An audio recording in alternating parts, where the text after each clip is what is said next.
Bonjour Loïc, bonjour Sylvie. Bonjour. Ça va bien? Ah oui, ça va bien. Elle était bien la petite présentation que je vous ai faite, Oui, Loïc. elle était bien, D'accord. oui. Bon, dans quelques instants, nous allons traverser les Alpes, tel Léonard de Vinci avec Loïc, et nous partirons découvrir le jambon de Parme. Mais on est dans l'actualité, nous sommes en direct. On va réagir à une mauvaise nouvelle. Bah oui, tristesse et stupeur et déception surtout. Alors tristesse, bah oui, parce que la maison Paul Bocuse, on pense à cette brigade, ces 60 équipages, Vincent Leroux, le directeur, et puis aussi, il y a Christophe Muller, ce chef avec ses mofs en cuisine, meilleur ouvrier de France, exactement. Puis il y a des meilleurs ouvriers de France en salle aussi. Je pense à François Pipala, meilleur maître d'hôtel au monde. Et bien, dans cette maison, on leur a retiré ces 3 étoiles. Et on a l'impression que c'est une vraie tristesse parce que c'est un bout de notre patrimoine, la maison Paul Bocuse. Et puis surtout, ce qui est très triste dans tout ça, c'est que surtout, on a l'impression que le guide Michelin, pour ne pas le nommer, il y a une déception. Parce que le guide Michelin s'attaque aujourd'hui à un monument, un peu comme quand ils se sont attaqués à Marc Vera ou à Marc Eberlin, qui depuis 50 ans, Marc Eberlin avait ces 3 étoiles. Je suis d'accord, Loïc, mais ils ont le droit quand même, on est d'accord. Elles ne sont pas à vie, les 3 étoiles.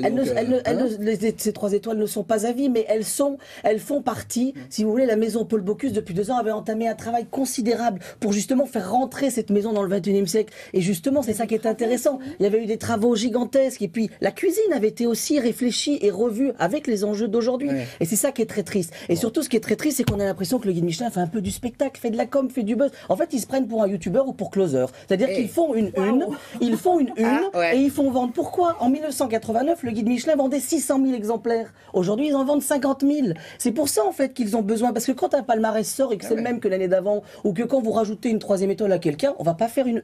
Par contre, si vous en devez 3 étoiles à un monument, à quelqu'un qui fait partie, ou il y a un restaurant qui fait partie, pour les Français, si vous leur dites, dites-moi une grande table, 3 étoiles, ils vont vous dire la maison de Paul Bocuse. Ils vont vous dire, voilà. Et quand je prends la définition, juste pour terminer, quand je prends la définition 3 étoiles, une cuisine unique qui vaut le voyage. Et bien moi, en fait, le guide Michelin se trompe. En fait, la maison Paul Bocuse, elle ne vaut pas le voyage. Une maison comme Marc Vera ne vaut pas le voyage. Ils valent les voyages. C'est-à-dire qu'en fait, en un seul voyage, vous n'avez pas découvert cette table. Il faut en faire d'autres. En fait, c'est ça qui est assez intéressant, c'est qu'il faut y revenir. Alors moi, je retiens juste une phrase. C'est Marc Vera qui l'a posté hier. Il a dit en fait que les 3 étoiles les plus importantes, elles sont pas dans le guide, elles sont dans les yeux de nos clients. Et ils ont raison, parce que les clients seront toujours là et ils resteront là encore, ça c'est sûr, du côté de Collonges-Mont d'Or. Voilà. Je voulais dire qu'on je vous aime à Collonges-Mont d'Or. Voilà. De Loïc. Bon, reprenez le guidon de votre triporteur. Oui, voilà. Puisque ça, je m'en vais. Voilà. Je passe dans les Alpes. Et vous n'allez pas direction l'Italie avec, alors là, attention, Ignazio Messina. Ignazio Messina, qui est un chef italien sicilien, mais qui est un amoureux du jambon de Parme et qui est à son restaurant à Paris. Et qui, là, je lui ai dit, écoute, je te chale, je te mets sur le porte-bagages. En provençal, on dit je te chale. Voilà. En italien, je sais pas comment. Provençal. Aussi, voilà. Et je à sais Saint-Étienne, on l'apprend le provençal. C'est ça. Non, c'est le gaga à Saint-Étienne. Voilà. Mais bon, bref, on y va, direction Parme. Très bien. La première chose qu'il faut savoir, c'est que quand on parle de jambon de Parme, c'est que sa notoriété est aussi grande que sa zone de production est petite. Seulement 13 communes pour produire le jambon et en même temps, un produit connu dans le monde entier.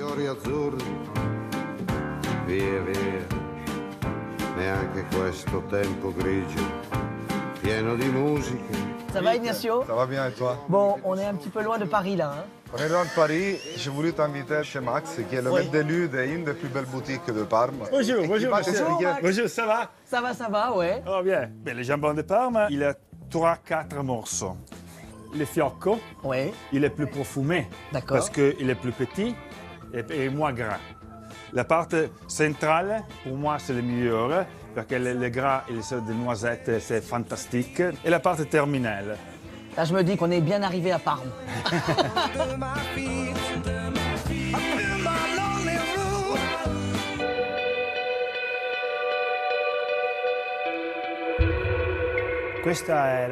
Là, nous sommes dans la cave.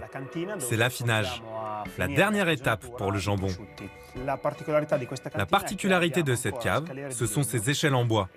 C'est en partie grâce à ce bois que le jambon va prendre son parfum unique. On se sert de ça aussi pour savoir s'il est bon, c'est ça, non? Oui, exactement.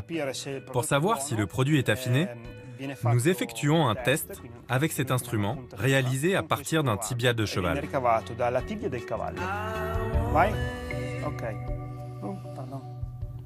Ah ouais. Hein? Moi, je préfère cette partie-là. Moi là, il me dit quelque chose là. Le Mange-moi.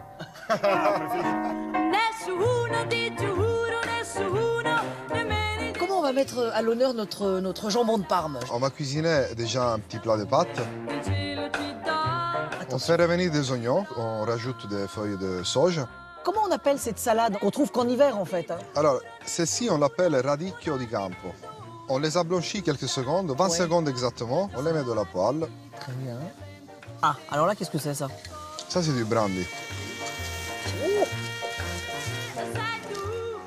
Ça, c'est un flambage à l'italienne. Je connais pas celui-là à la J'ai française. plus de sourcils, je crois. On va y mettre notre crème. Les pâtes, comment on va les cuire? Combien de temps? Parce que ça, en France, on sait pas faire. Hein. Il y en a qui savent. Les Très peu. polis, ouais.